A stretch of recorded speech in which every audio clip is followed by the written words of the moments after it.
Welcome to Rich Planets TV. I'm Richard D. Hall.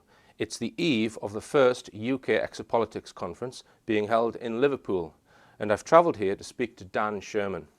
Now, Dan is a veteran of the US Air Force and served from 1982 to 1995. We're going to describe his experiences during those years, and for anyone not familiar with his story, stay tuned, because the possible implications of the information in this story are nothing short of earth-changing. Welcome, Dan. Thank you.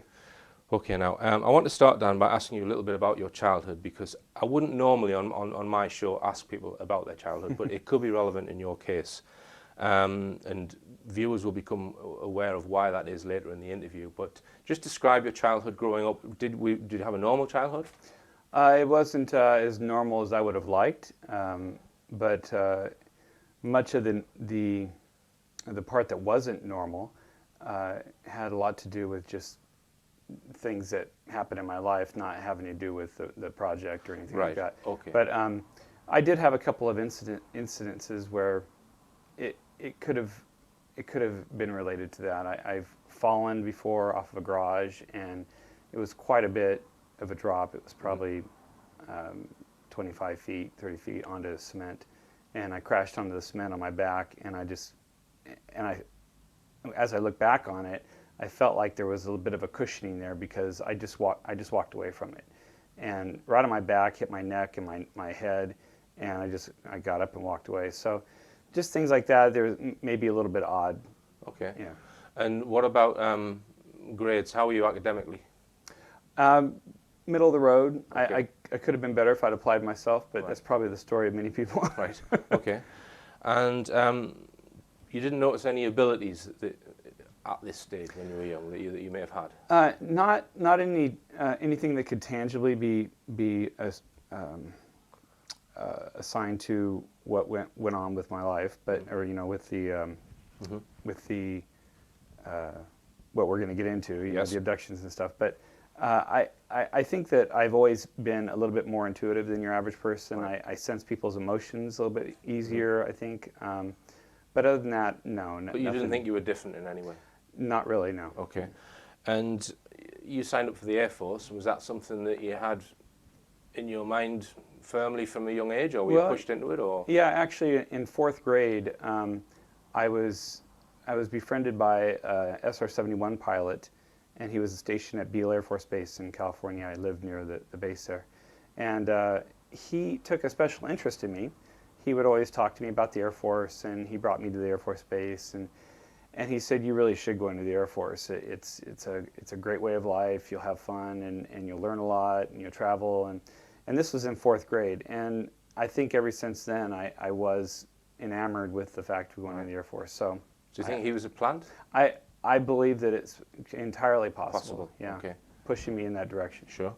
All right. So you entered the Air Force, and how long was it before? Was it just a standard job in the Air Force then? Or? Yeah.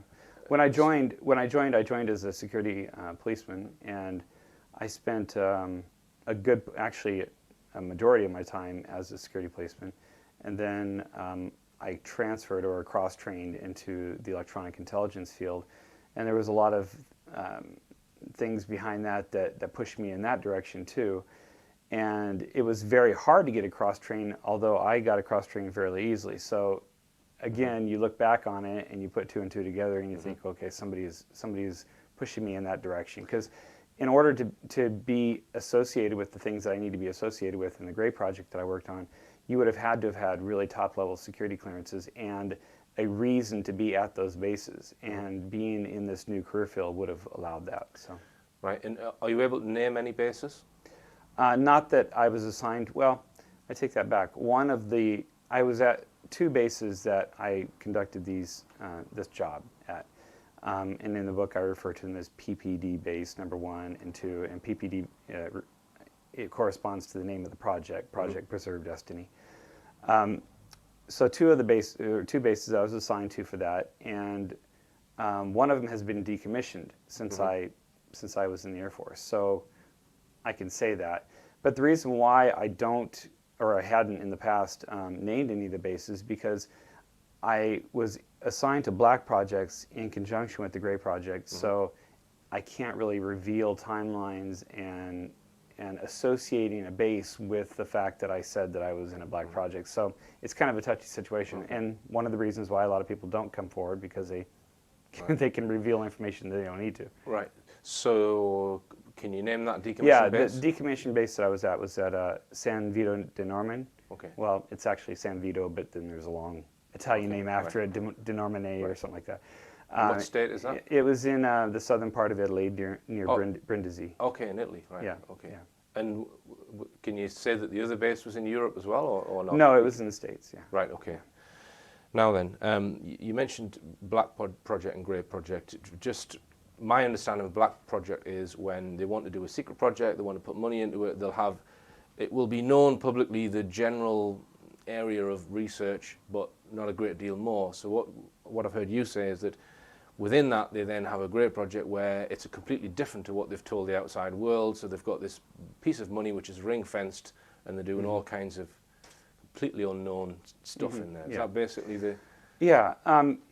To kind of elaborate more on the Black Project, you may think that they've given you a nugget of information to go off of for the Black Project, but that nugget of information is probably not even true. Right. So the Black Project is extremely classified, and its function really has a lot to do with national security and security of the Western world in a lot of cases. So there is justification there, and the only people that have access to that information are very, very high-level government civilian, perhaps maybe the chairman of the budget committee in Congress, and So even he's been duped, is what you're saying? well, no, he probably is aware of some of it, Right. but other than that, or he or she, whatever, they're probably aware of it, but hardly anybody other than that, other than in the military, and probably the president. But I would assume, I would even think that some presidents don't have access to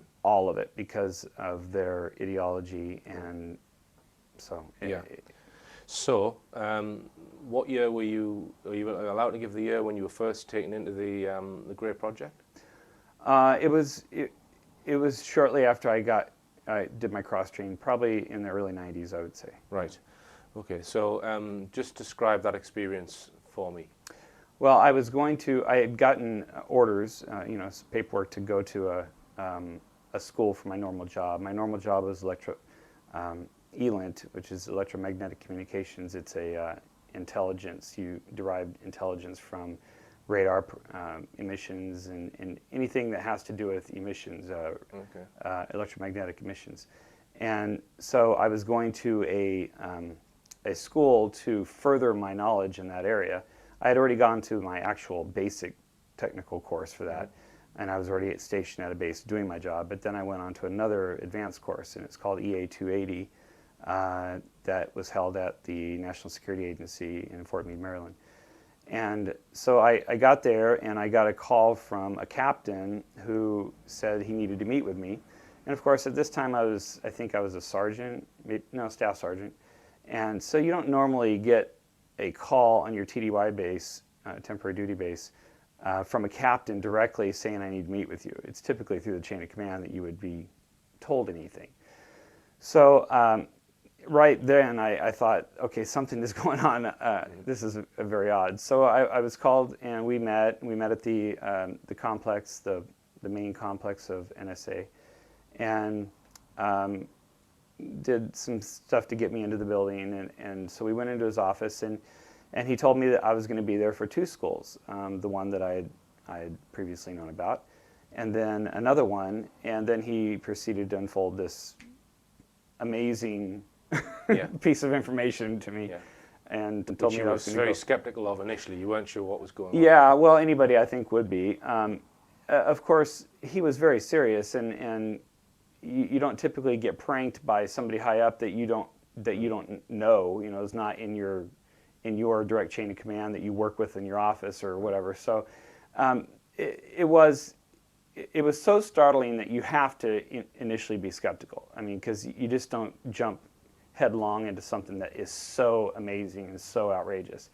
But you know, that passed within a few minutes probably, because you know, of course, you know, the scenario or the scene was set, and it was a very serious scene. So right. So he told you that something had happened to your mother when she was pregnant with you, and that there'd been an adjustment made to you when you were in the womb. Yeah, he said he mentioned that this was a project called Project Preserve Destiny, and it started in the early 60s as a result of communication that the American government had with an alien race in 1947. Right. So he actually told you that, then, yeah, the sergeant, right? No, captain. And he specifically said captain. He specifically said 1947. Yeah, and at the time I didn't know what 1947 meant. It was just another year to me. So, but he didn't mention Roswell. He just said 1947. No. Do you think he was referring to Roswell or not? Well, that's the only thing I can assume now, Right. Obviously, Right. Knowing what I know now. But Right. at the time, that was just a year for me. And did he mention any other years, any other dates other Well, than 47? He mentioned that the project itself had kicked off in, I believe he said 1961. All right. And they started to abduct human females for testing for this genetic procedure that they were going to conduct. And when I say they, it was a joint project with the alien race, whatever you want to call it, and the American government. And so let me just interrupt you there, Dan. So they were abducting human women to see if they had certain genetic characteristics to be chosen to then give birth to you. Yes. And you said it was joint. So you think that, because you describe it as a military abduction, so it's not necessarily military, it's a joint thing. So do you think it's the alien technology that was being used for the abduction rather than the military technology? Oh yeah, I think, let me back up here. The actual abductions themselves were conducted by the aliens. Right. And the procedures were done by the aliens. I say it was in conjunction with the military because the military knew about it, and they were, right. They were... Right, and this captain, he told you all this in this first meeting? Yes, yeah? yes. Okay. And so my mother was one of the chosen targets, or whatever you want to call it. To interrupt you again, and did he say what this specific genetic thing was that they were looking for? No. Right, okay. No. Just that I think, I just surmise now that certain people have a predisposition for this particular thing that they needed to heighten. Right. So they needed to choose certain people that had that predisposition. Right. So that was what I assumed. He did not tell me that, but that's what I assumed afterwards. So my mother was chosen, and in 1963 she was abducted for this purpose, and I was conceived probably October, I believe, because I was born in April '64, or September, whatever that was, and then I came to be in April of 1964, and then the project itself closed down. The genetic management portion of it closed down in 1968. He told me. Right. So they stopped abducting people in 1968. Yeah. Okay, let's write that down, because so 68. So you can get the age range of people who've had this change then. Yeah. And did he say how many other people? No, he never gave me any numbers, and I do assume that it was not just American people either. I think it was probably the project itself was probably joint with other Western allies, I would imagine. Okay, so you're now drafted into this secret project, and you're doing two jobs at the same time, basically. You're doing 8 hours in electronic intelligence, and then for another 8 hours you're taken somewhere. Just explain. It was about 4 hours. 4 hours a day. So just explain that segment and the initial training that you were given first. Sure. Well, as soon as I got done with my regular school, I would come back to my hotel. I was staying at the Holiday Inn there in Linthicum, Maryland. And this van would come about 45 minutes after I got back to the hotel. This van would come by and pull up to the front. I'd get in the van, and they would take me somewhere. And they would always vary the route, so I could never really figure out, where I was going based on where we're going left and right and distances. And I'd say between 10 and 20 minutes later, we'd arrive at the destination, and I would get out of the van, and it was in a garage type of a building, cement everywhere. And I would get out of the van, and I'd go up to a door, and it had a security procedure on it. It had a hand print where I'd put my hand up to the door. Did you think this was underground?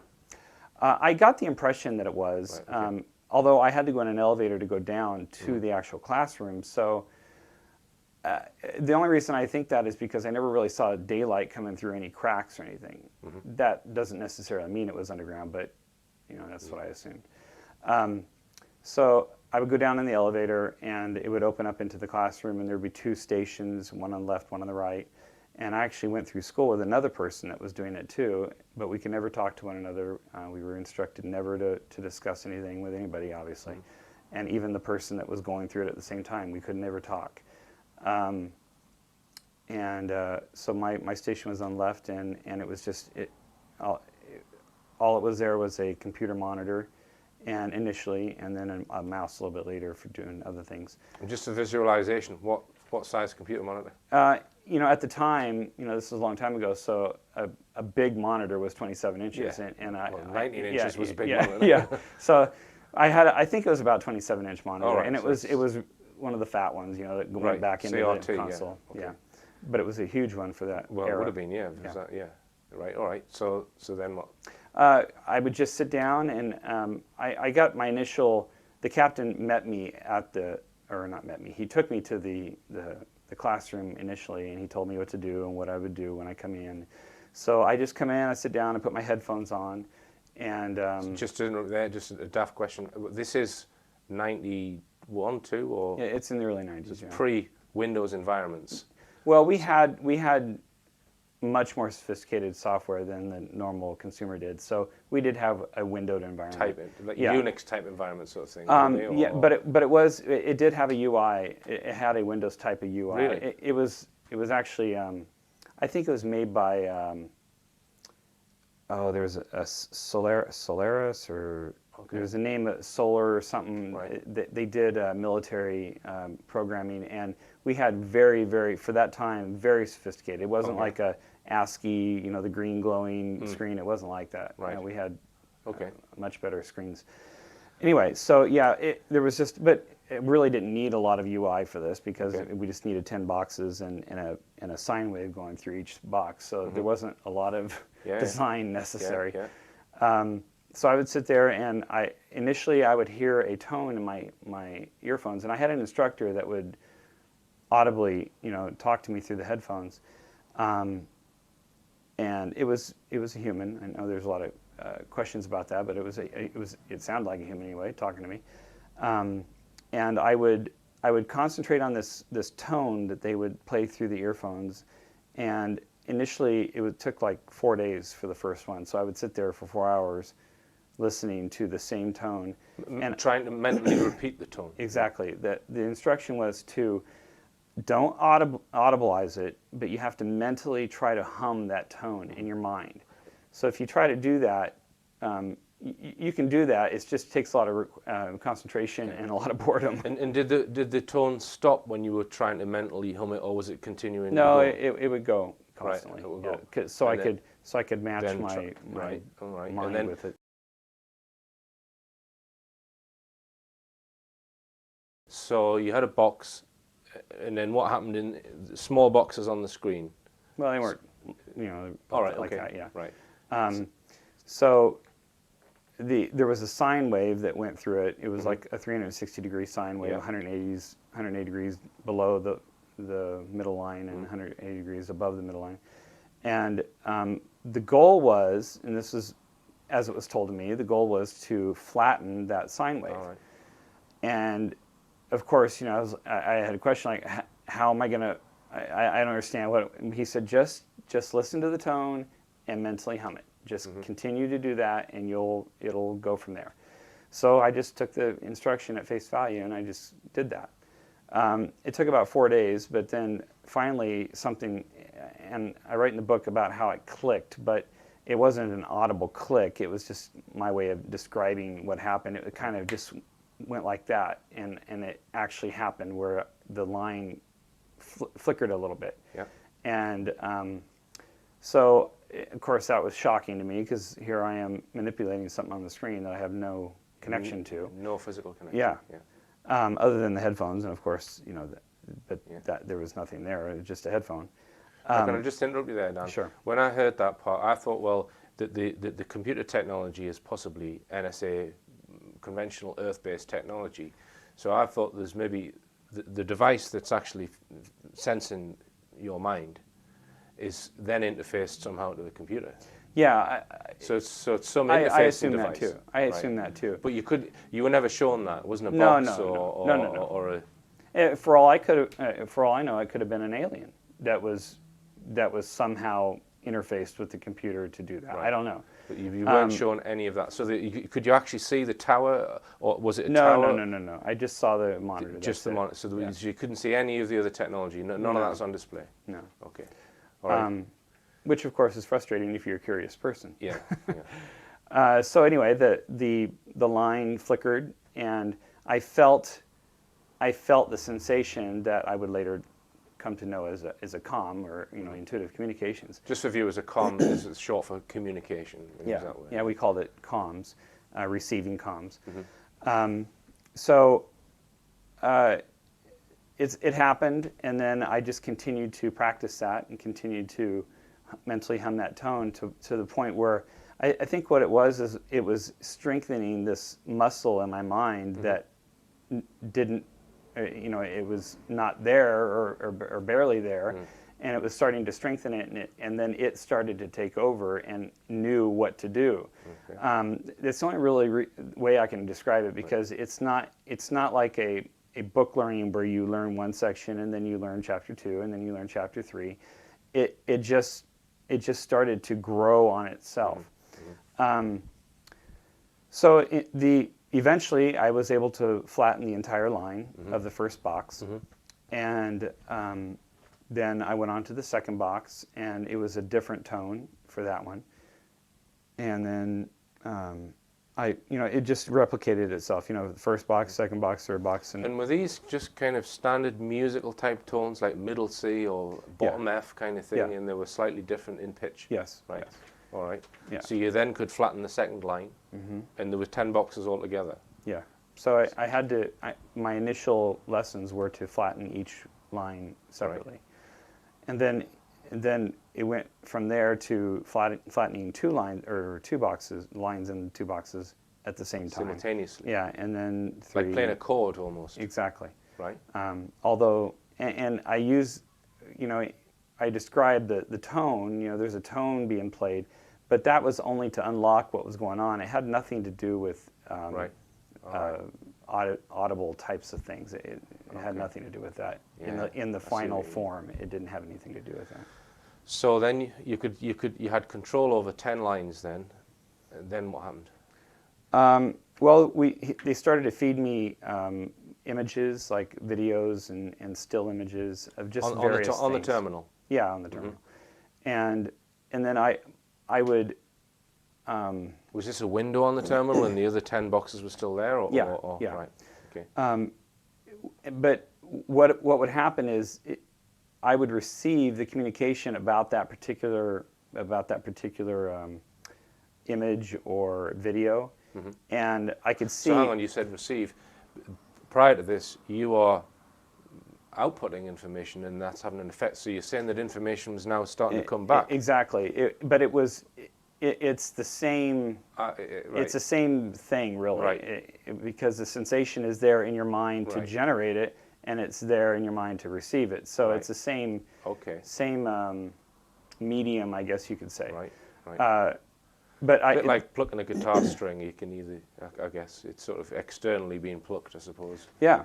Yeah. Right. You can do either one. You can listen to it or you can play it, but you know what it is. Yeah. But again, we can't get into the sound analogies because there was no sound involved. But although when I say there's no sound involved, I could receive the data of a sound and understand what it translated into in my human senses. Yeah.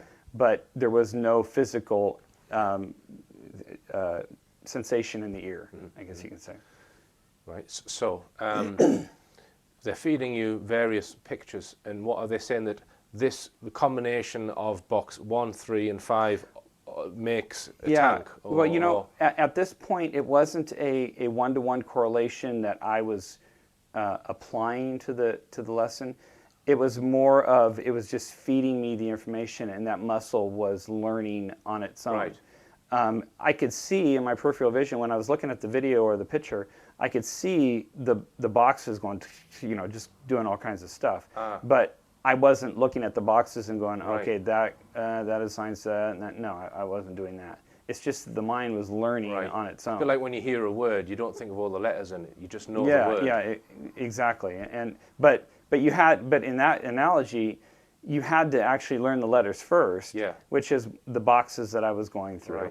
Right. Actually, it would be more of not letters, but concepts and ideas, actually. So, okay, I can understand how it could show you different pictures of images and say, that picture represents this combination or this perhaps pattern of or combination of tone. Which is a word I'm actually looking for. I'm trying to think. Yeah, I know. It's hard to put profile, shall we say, of combinations. But you know, even within that analogy, you have to look at. It wasn't the rest period or the resting of where that tone was or that line. Later on, we get away from tones, but the line, it actually corresponded also to the rate of change of that line, of that sine wave. Right. So it didn't necessarily mean this means this means that, but it means this means that, and this means that. Right. The motion, the actual rate of change. Right. So it was an infinite amount of information that could be conveyed. Yeah. Right. So how did it teach you more subtle concepts which can't be represented in a picture? Such as, I don't know, happiness? Or through the pictures and images, you could convey happiness and things like that through the picture. Right. So I don't think there was anything that needed a specifically different input to get that learning. Essentially, they had programmed it, or they had designed all the images and all the videos and all that stuff to actually unlock everything that needed to be unlocked within the comments. Now, do you think that was the people who wrote the software for that, and that education software, you might call it? Do you think that was all humans doing that, or do you think it was a combination of alien and human? I really never thought of it. I would imagine that it would have to have had some alien input. I mean, and some human input, possibly. Yeah, Well, the hardware and all that stuff. I think it had to be. Had to be a joint effort, I would believe. Right. All right. So with the knowledge that at some point you were going to be used for something, because you got quite frustrated about all that, didn't you? Yeah, it was very frustrating later on when I became operational and things started to happen. But you were on hold, kind of thing. Yeah, I was on hold. Once I graduated from the school, I went back to my regular base. And I was just told when I left by my control person for that project. He said, at some point in the future, I will be introducing you to your next control officer, and then you will do your job as the intuitive communicator as well. So I just had to sit and wait. I went back to my base. I got orders to go to another base, which turned out to be the first base that I would be operational as a IC.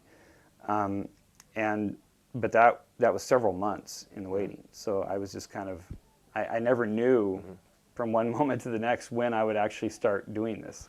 And just as an aside, did you ever see any other technology around the place, like test equipment or monitoring equipment? Well, there was always equipment around my workplace that had to do with my regular job. But so nothing that I would, there was nothing other than the monitor, which doubled as my regular monitor for my regular job, but I would use that to open up the window to report comms.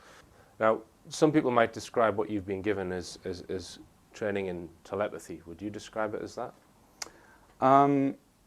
Well, from what I've read about telepathy, it has some similarities.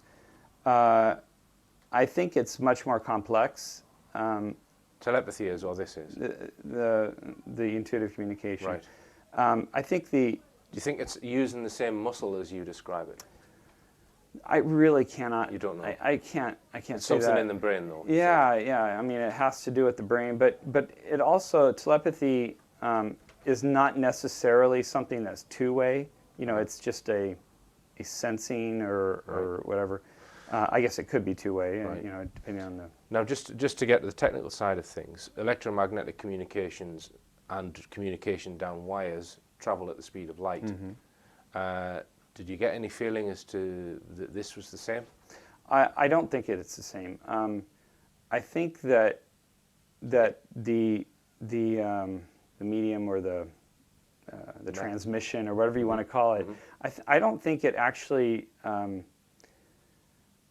I think it broke the bounds of physics. Right. So, I don't think it could be applied. interdimensional then. Yeah, I don't think Because it applied to physics. Yeah, because if you've got a point over here and over there in 3 dimensions, in a 4th dimension, it could be right next to each other. If it's using another dimension, which is impossible to conceive of. It gets very esoteric, obviously, but I don't believe that it was of our laws that we recognize as physics. Right. All right. Now, you mentioned that this was a grey project, and you've attached to that it has input from aliens. Why necessarily should that mean that it's alien, that it was grey project? Sure. I guess you'd have to ask the people that invented that term. Right. I don't know. When I was initially brought into the program, they referred to it as a slant mission. They referred to it as a gray.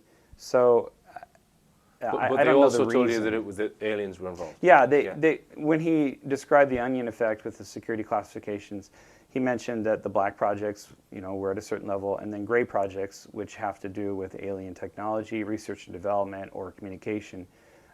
Any of those things, they were classified as a gray project. Right. Okay. And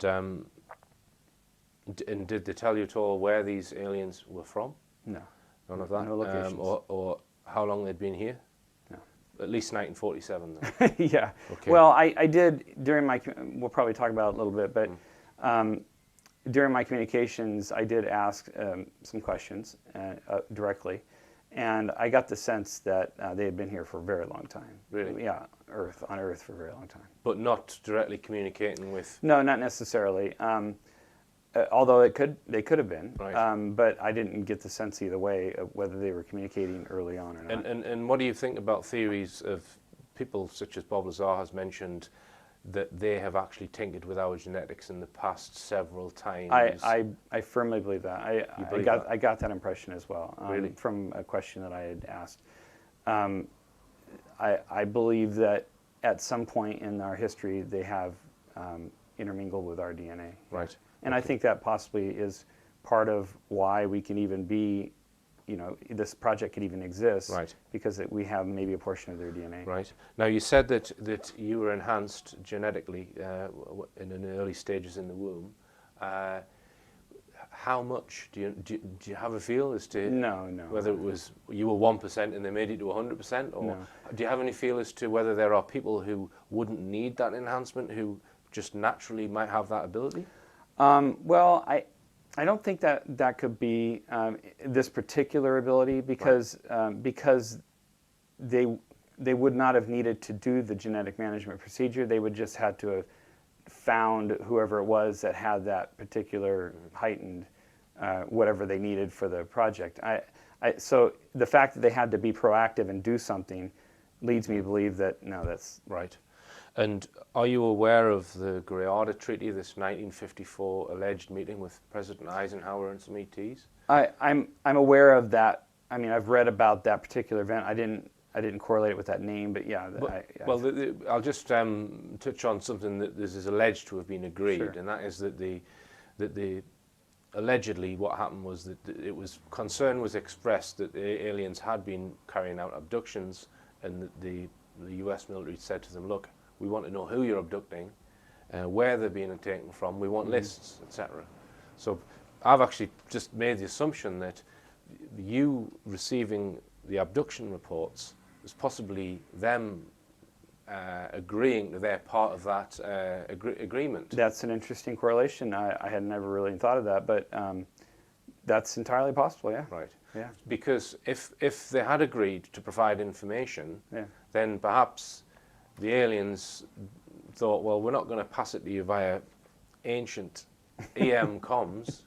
We're going to do it with our method. Yeah, well, before Project Preserve Destiny, if they were doing it before then, they had to find a different messenger, I guess. But Right. yeah, So- I think so that's that's entirely possible. possible.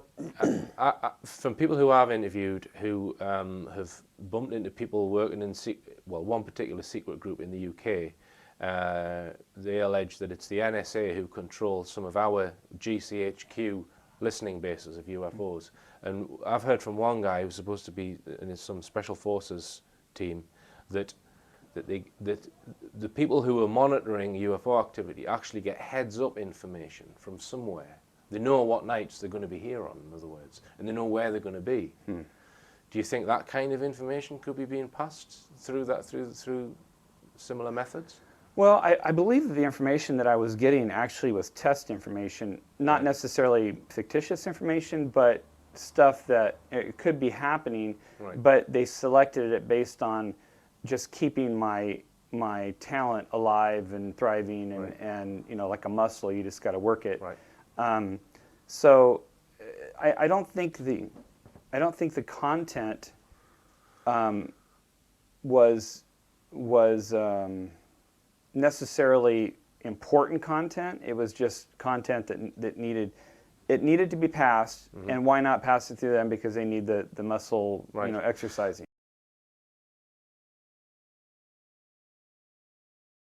Okay, now let's just come on to that, because you believe that once you've got put on this live project, you would be passed information and you had to type that into a terminal, and it was a string of digits, basically. Just describe what happened on that project and what the information you were being passed. Well, when we had the string of digits, it just came through as numbers. That's why it was a string of digits. So you can pass numbers using this method as well, just yeah. But also I described events and you know, conveyed imagery through text, you know, by describing it. Okay. But one of the examples I give in the book is the string of text, and that was just one of the strings. The reason why I put the string of text in there is because I was trying to convey the reason why I was getting upset, because I started to what I thought was I started to receive what I thought was abduction data, and it had, you know, things like potentiality for recall and residual pain levels and things like that, and it tended to be all numbers and longitude and latitude. So yeah. Could you actually recall in date and time as well? Could you, when you, let's say you've received one of these strings, because I know you probably didn't have anything that you could write anything down or take anything out, but were you able to recall it and write it down in your hotel room? No, I seem to remember several times trying to remember the numbers for later looking up on a map, and I can't know that or tell you this for sure, but I think I correlated some locations, like to Florida one time, but I have a very fuzzy memory about it, so I don't want to, you know. So they were so you think they were using standard human latitudes and longitudes. Yeah, and time and date. That's what it looked like. Now it could have been just a complete coincidence that those numbers look like latitudes and longitudes, and I looked up and Florida was just, you know, happened to be one of those numbers. Now, when you were put on this live project, you thought you were communicating with one particular E.T., and then at some later time there was a different one. Was there any difference in, like, the feeling towards the different aliens? How could you tell it was a different alien? You could definitely tell. It was even more distinct than, I think, talking to two human beings over the phone. Right. Because when you talk to somebody over the phone, you don't get near the level of information that you get when you do intuitive communication. More information than actually visually communicating, or it actually is visual, right? Because when you're getting the communication, our human body or our human mind functions in a way that we translate whatever we get. We translate that into imagery, just automatically. You know, when I say the word orange to you, in your mind, you just automatically think of an orange color. Yeah. So when I get the intuitive communications, I get a picture, although it's not somebody sending me a picture. It's an intuitive communications, but I translate it as a human into whatever it needs to be translated into. I could get a smell through intuitive communications, and my senses will translate that into a smell. So anything could be sent through this. But it has a particular signature of the person who's sending it. Oh, it has yeah. its own So getting flavor. back to that, yeah. Whenever I got a communications, there would always be this peripheral information. It would be surrounded by all this texture, I guess you can say, of a communication. And each entity, I only had communications with 2 entities, but each of them had a completely different texture around it. Right. And you said in your previous interview that you had no idea of what they actually looked like. That wasn't conveyed to you. No. Do you think that they deliberately withheld that because they didn't want you to know what they looked like? Because they could have described that. They could have. Yeah, they could have, I guess. And, you know, I might have asked, too. I can't really remember. But I could definitely have gotten a picture of them had they wanted me to know that, yeah. So do you actually miss communicating in that method? Is it? Well, because if you were taught to speak and suddenly you weren't able to, it would be frustrating. That's true. You know, my memory of it is such that I think it serves as a satiating, you know, for that particular need. I think my experience overall really soured me to the entire thing. Yeah. But I do miss communicating with an entity like that because of just how different it is. Right. Yeah, I think it was an interesting experience, and any interesting experience is something that you would probably want to revisit. Yeah. Right. And how did they manage to contain the comms when you were sat there in the 4-hour period that you were sat there, or what have you? Why didn't they communicate with you when you were on holiday or any other time? Actually, they communicated because you weren't aware geographically or physically where that entity was. No, it could have been elsewhere in the galaxy. Oh yeah, anywhere. And that's why I say I don't think the communications were based in physics, because I don't think they were, you know, known physics. Yeah, known physics, our physics. You know, the stuff that we've revealed so far. Yeah. So because I think that they were not probably on the planet. I think they were somewhere else. Have you ever tried to communicate like this with another human, or read their mind, or try to train someone else on how to do it? Or I think it would literally be impossible for somebody to do that without the equipment that I was trained on. If you had another human who had been trained and they were in this room, do you think you could strike up comms? It would.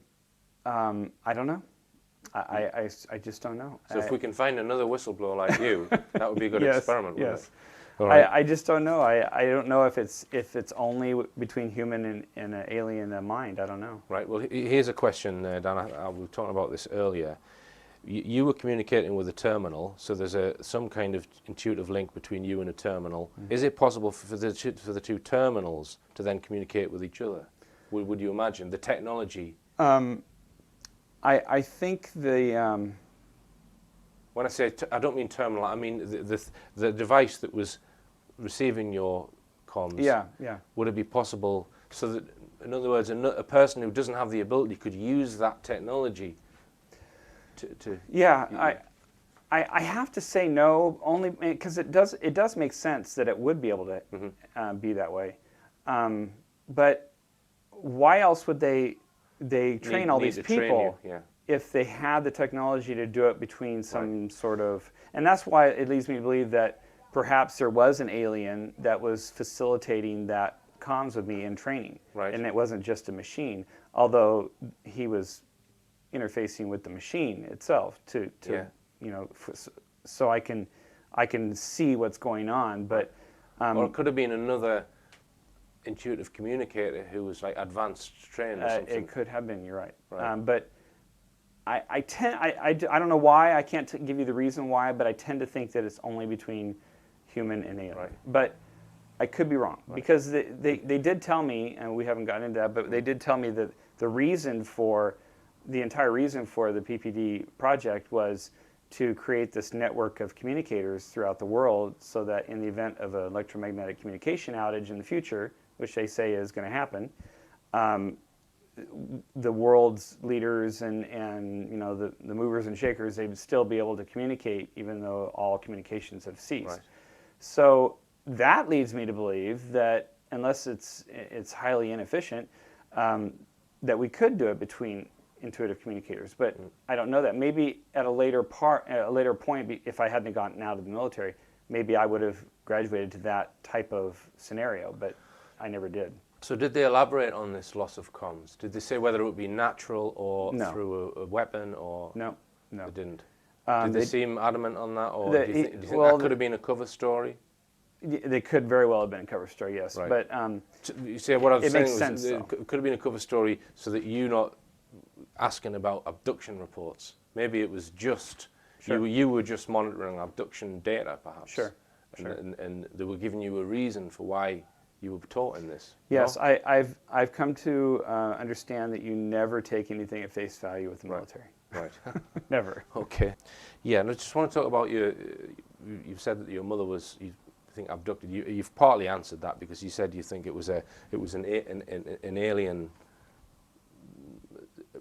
abduction. So it wasn't a MILAB, what they call a MILAB, military abduction. You No. don't think so? No. Okay. All right. And does your mother have any knowledge of any of this? She has told me in the past that she doesn't remember anything like Right. that. But Which, she if you has, follow the UFO phenomenon, people who allege abduction often don't have Yeah, conscious memory. she has seen UFOs before. She says she remembers when she was young, and it would have been around the time that because she had me when she was 17. Mm-hmm. So she has early memories of seeing a UFO. Right. She doesn't. It's very murky though in her memory. She says it's very, very ethereal. Right. It wasn't a lot of concrete information. Which there. is often the case with Yeah. abductees. Yeah. Now, you mentioned that you thought that possibly genetics had been tinkered with in the past, and that you said that your genetics possibly in the womb when you were enhanced. Now, this is allegedly what the current abduction program, if there is one, is about. It's about they're changing human genetics. If you listen to certain people who research this, what's your view on that? I haven't really been following it, but based on my experience, I think it's entirely possible. There could be, I mean, I was involved with one alien project, but there could be, dozens of them. I know that there's probably research and development projects having to do with alien technology and alien existence. So it's quite possible that they have another reason to be abducting people. Right. And we can take from this that the military, specifically the N.S.A., have been collaborating with E.T.s for decades. And would you imagine that that's still going on? Oh yeah, definitely. Now if you've got a collaboration like that, generally there's some kind of hierarchy. Someone's wearing the trousers, in other words. How do you think that pans out? I think it's a shell within a shell within a shell. I think there are hierarchies within the military that the upper echelons don't even know about. And the higher level people in the military, they have a lot of autonomy in what they do. And they can request certain people to replace them.